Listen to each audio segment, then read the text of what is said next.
I'm Maria Gunarti. I'm a notary in Jakarta. My office is in Tebet, South Jakarta. So thank you for inviting me for this session, David. And I will share some of my knowledge and my experience as a notary. Especially there are a lot of requests from our friends, especially foreigners, how to set up a company in Indonesia. So I will start with my presentation.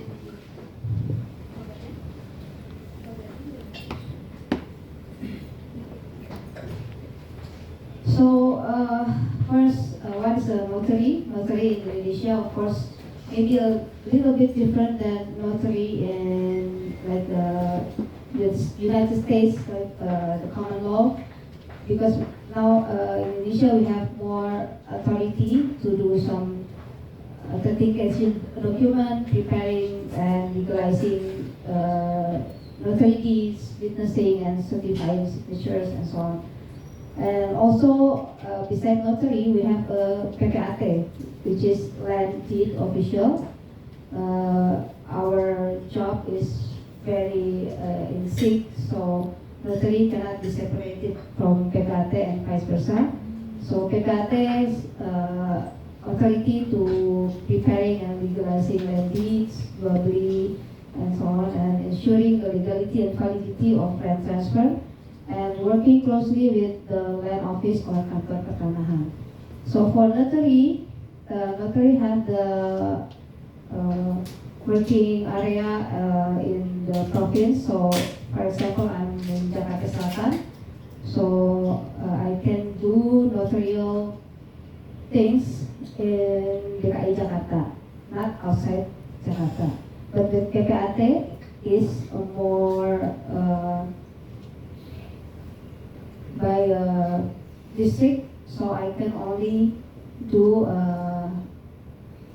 land land deeds in Jakarta Selatan. Okay, next. Next. So maybe a brief introduction because a lot of friends also ask about can foreigners have land or asset in Indonesia? Yes, they can, but very, very limited, only with hak pakai. This is also not easy to get. Usually the government only gives this for 10 years, and then you have to renew until 30 years. And also hak guna bangunan, this is only for companies. And the most common practice is leasehold. Like in Bali, for example, they can do a lease agreement for like 90 years, right? And 30 or for a long time. So what types of property can foreigners own? Generally apartments, condominiums, and landed houses also. But there are minimum value. If I'm not mistaken, for the landed house, it should be minimum of 10 million rupiah, and for the apartments is 5 million rupiah. No, I thought that foreigners cannot buy a landed house. Well, the thing is with apartments is it said that you can foreigner can have a hak pakai, but most apartments built on hak guna bangunan. So this regulation is kind of Great. ineffective, it's useless. So people end up using someone else's name for their property. So also it also depends on the regulations of each area, because every land office sometimes they have their own policy, they have their own regulations. So what I know is in Jakarta or West Java is very different from Bali. Bali, they kind of have their own specific regulations, especially for foreigners. So if you have a plan to buy or to lease, it's better to ask around properly to the proper people to the kantor pertanahan to land office, what you can or cannot do. Something like that. So we moving on to setting up a company in Indonesia. So there the type of company, the common type based on ownership. We have open PT terbuka. This is publicly traded shares. Closed PT tertutup is a private health share. Domestic is PT penanaman modal dalam negeri, where the shareholders all Indonesian. So foreign-owned company, PT penanaman modal asing, the shareholders can be all or some foreigners. And individual PT perorangan, this is only for Indonesian, for example like for micro business or UMKM.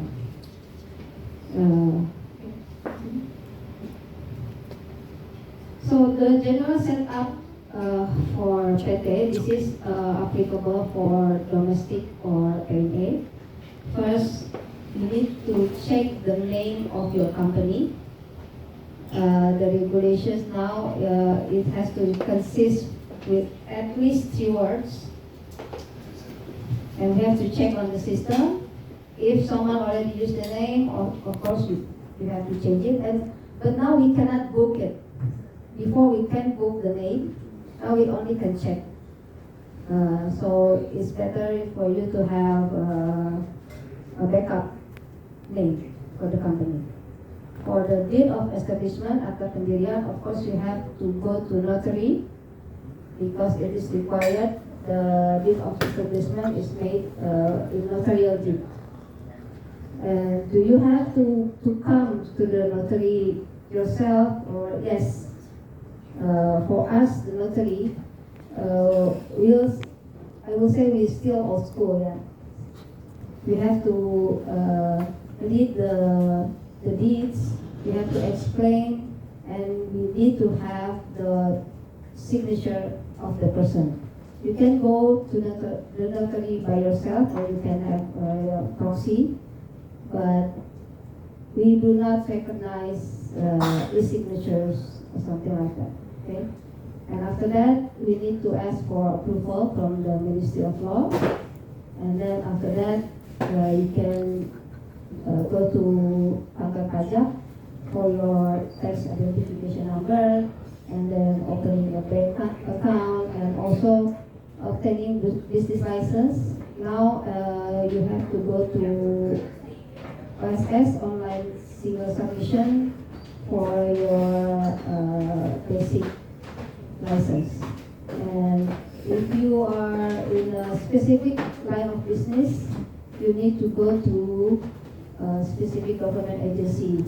Like if you're in mining, if you're in freight forwarding, or construction, there are follow-up licenses.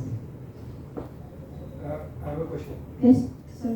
For PMA, don't we have to know also the fingerprint from the signature?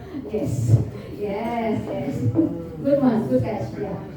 Yeah, like I said, we old school. So signature and thumbprint. Okay, good. So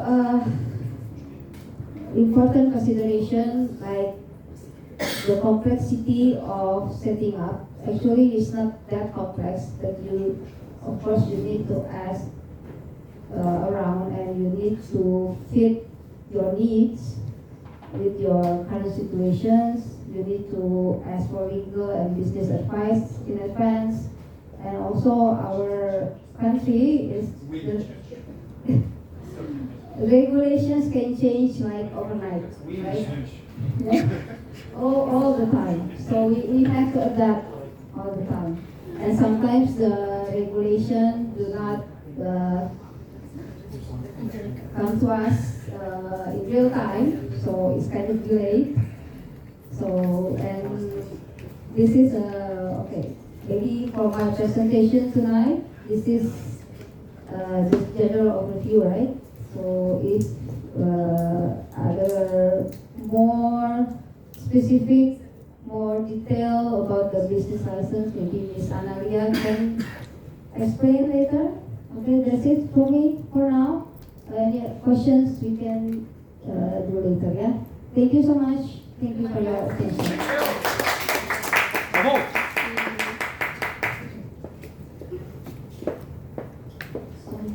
Thanks. Silakan Ibu. Thank you. We will for presentation. I also make some presentation. So, ladies and gentlemen, thank you for inviting me here. It's very happy to be around. My name is Analia Krishna. So I am the founder Lanaka Group, which is we founded since 2012. So this is the company, we call it like consultant company, business consultant company. So we offer a lot of kind of services like business structuring, investment structuring, and then company advisory, permit, immigration, and also private law if foreigner or married to Indonesian like me and Maria, also my husband also European. So basically we are here, and I know because in Indonesia sometimes we have a different regulation, work permit between mixed married and the pure foreigner. So I will explain later on following my presentation. So this is a guide. This is just like a guidance for how to set up business in Indonesia, which is a lot of people, foreigners who wanna come here, maybe also by accident, like my husband. I can say by accident because we meet in China and then he said, I wanna marry you, I don't wanna live in Europe, come to Jakarta, he came. Also like a blind, like Jakarta, okay, then. It's accident. Accident. So first, like Maria already explained to you, if you want to make a company here, you are foreigner. So if in Europe and in America, when you marry and you have a permanent resident, then you don't need to have this kind of company, etc. When you have a also in France, if I'm not mistaken, if you have a kind of a permanent resident, then you have to right to work, right, without any working permit and etc. But not here. When you have a permanent resident, then you have to have a work permit. So that's one of very different. Then these things we still fight to the government that please to do. I mean, to make us different. Let's say pure foreigner with or with a family. I mean, family with Indonesian who married to Indonesian women or men. So in here, type of the entity you have to choose, which is Maria already explained about the company.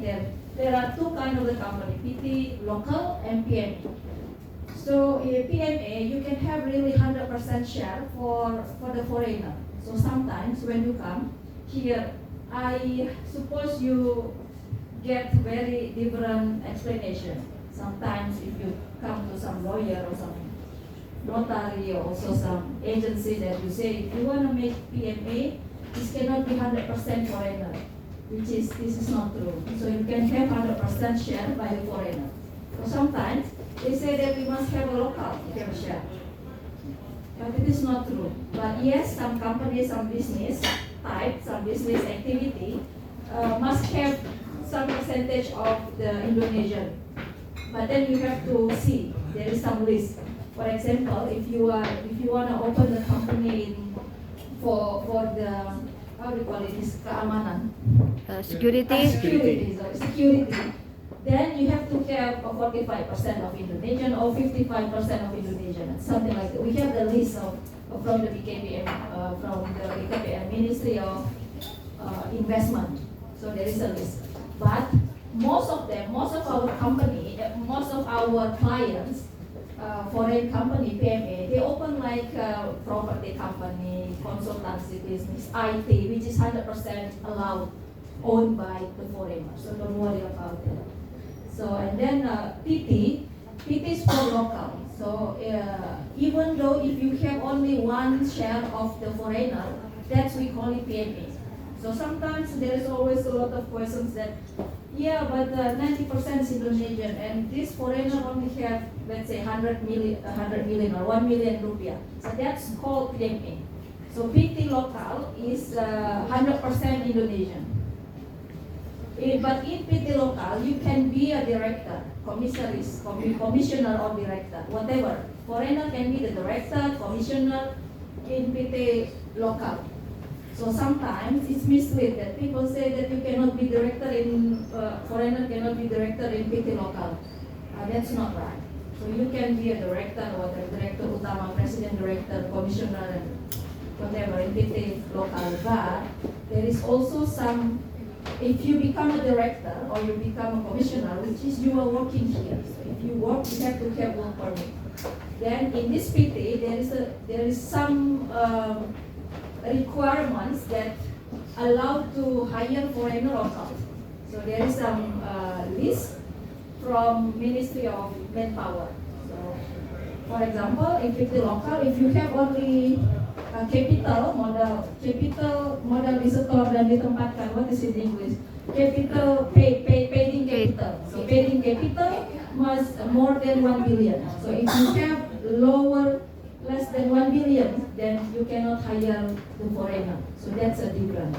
So if you or your wife or you wanna make a local PT, the owner, maybe the shareholder, your wife and the friend or whatever, because minimum is 2 shareholders. And then the husband wanna be director, because we have many clients like that. Because if you wanna make PMA, there is some paid capital 10 billion minimum, so that can be issue for us. So you make a local PT, husband become a director because the husband wanna work, and then you must put the paid capital more than 1 billion. So paid capital. So it's not. So in bahasa we call it modal disetor dan ditempatkan. Not only disetor, but then ditempatkan. So Maria knows the detail how to make the draft that notaris. I know only the regulation, but she made the draft. So this is CV. CV is not for you, and then individual enterprise also not for foreigner. But for Indonesia now, this is a good regulation because actually the government supporting the individual that they can make some business entity. And then cooperative is kooperasi. Cooperative is, I'm not sure, maybe the foreigner can be the member of cooperative. So I will explore more about this, but I'm not very expert about this. So next. Maria already explained this. I think we can skip. So after you get the notary deed, and then you will face another system, which is we call it OSS, Online Single Submission. So in bahasa we call it NIB, Nomor Induk Berusaha. This one, there is some system that you can apply. Basically, this is everything online. So the system held by BKPM, Ministry of Investment. Then this is the step, choose business classification. Choose business classification, you must choose from the beginning. When you want to make a PMA, when you want to make a PMA company, then you have to think what kind of business that you want to do. So we call it now KBLI. So there is a number, certain number that you can choose. So that's why you have to come to the notary and check what kind of business. So sometimes you want to say, okay, I want to make this kind of business, but we have to put and match with the list. So we cannot just randomly say that to notary, I want to make this. No, but we have to really match with the number that government offer to us. You put the code single, KBL. Yeah, there is some KBL code. is one code, or you can choose different. You can choose many, but remember, for PMA, one KBLI, you require 10 billion. One business activity is 10 billion. So take care about that. So many consultants, many agencies that say you can put whatever, you can put many. Yeah, you can put 10, 100, whatever you want. And let's put 100 billion. But they never explain you that one KBLI require 10 billion business activity capital model. So if you want to open company, you better to choose one or maximum 2.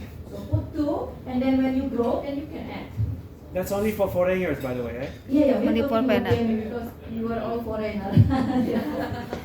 Oh, you are not. I'm not. Yeah. Okay, we're talking about PMA KPL for that. But for Indonesian, no, you can put. I mean, this PMA is more strict with the numbers, so we have to be very careful about that. Business risk category. So in here also you have to see if your business activity is the high risk, low risk, or middle risk. And then risk of this risk based licensing. So then sometimes there is also some business activity that we cannot get the license in this system. Some of the activity they don't. I mean the government don't offer yet the number. So this is very tricky. That's why from the beginning we always check what kind of business activity you want, and then we check in their system first. But we must check. How can I say? We must check in their system, internal system. So we have to have some people there. So Ordal. Yeah, do not make a revision again. Because if you choose wrong, and then you cannot get the license from this system, then you must go to Maria again, and then you must pay again. But it's okay for business. For us, it's good. But we don't want to do that. We want to make you more easy, right? So, more smooth. Next. Next, babe. So this is the additional sector specific licenses. If you are in trade sector, you need to IPO. This is for import license, which is very easy to get in OSS license. And then izin usaha industri, this is for industry license. This is also for import production. This for production. And then, but remember that for PMA, you cannot be retailer. So if you're doing import, then it can only be the wholesale, the distributor, not wholesale, the distributor. You cannot sell like you sell retail. Health sector, of course, if you make some food or something like that, then you must have a license from BPOM, that's for food. And then other sector, mining, energy, in Ministry of Energy. So this is more specific. So next. This is also very important that if you make a business, you make some logo or also some a different name with your company name. So usually if you make a company, like Maria said, that minimum is 3 words, right? It's too long if you make some logo or some, how do you call it? If you make, let's say, some cafe like Broadway, then you want to make it as your own property, like a trademark. So you can register that name. So others cannot take your brand. So you as a foreigner or the company can own that. So if you register here under your name, you can do it. So let's say like this cafe, I think this cafe has a different company name, right? Let's say company ABC. And then they have a Broadway cafe. Then they can register to Ministry of Law as a brand that owned by somebody or owned by the company. So don't forget about that. You can register your brand. So not somebody steal that or somebody using that. Even if you open the first time, like I think there is some dispute with the big company here that they use some name, I forgot the name. And then if the name is already taken here, already registered. And then they say this is our name, no. Then when they check in Ministry of Law and already registered by others, so you cannot use that name as Polo. yeah. Polo. Yeah. Polo shirt. Polo shirt, yeah, something like that. So this is very tricky, yeah, because they know this system, and then later they can sell to you. Okay, I sell the brand because this register valid until 10 years, and then after 10 years, you can submit again, extend again. We also offer this service in our company. This is the registration process, and patent registration also you can do if you have some innovation things, but this is more complicated. This is only the example for the cases. So another key legal aspect. This is also very important. After you have the company, then you have to really understand about the regulation and manpower. And then social security registration, this is also,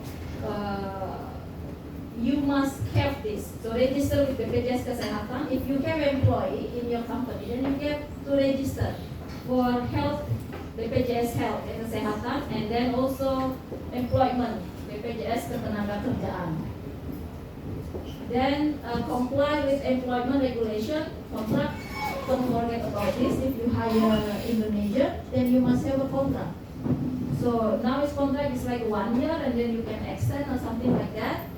If you don't extend, if you don't make a contract, then they can be a permanent employee. Then if you have a permanent employee, take care, then you will impact with the regulation that you cannot fire them. Or if you fire, you must pay so and so, which is very high, and also they can sue you or something like that. So this is also important. You have to be very careful about the work contract with your employee.